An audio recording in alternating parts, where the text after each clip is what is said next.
I'm Paul with Custom Dynamics.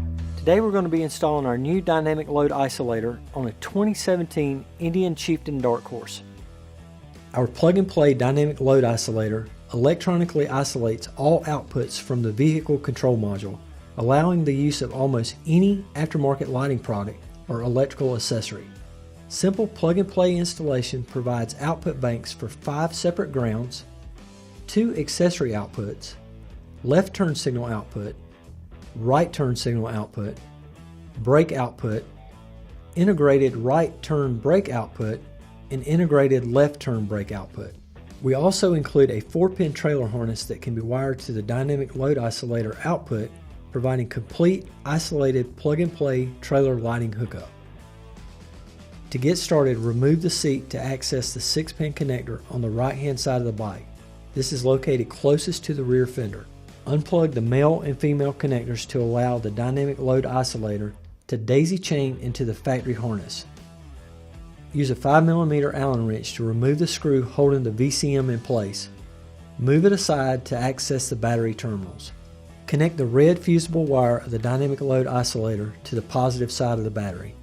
Attach the single black wire of the dynamic load isolator to the ground side of the battery.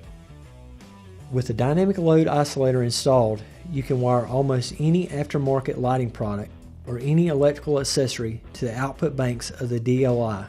I will be using the DLI to wire up a pair of 10-inch dual color plasma rods. I've already mounted the plasma rods to the bike using the 3-amp motor and routed the wires back up under the seat. Use a small Phillips head screwdriver to open up the output banks for the desired functions. For the dual color plasma rods, I'm going to open up one of the ground ports, one of the accessory ports for constant run power, the brake only output, and the left and right turn signal outputs. Insert each wire of the accessory into the corresponding output bank on the dynamic load isolator. This will be dependent upon the product you are installing and the desired function. Using the Phillips head screwdriver, turn each screw clockwise until it is tight against the wire.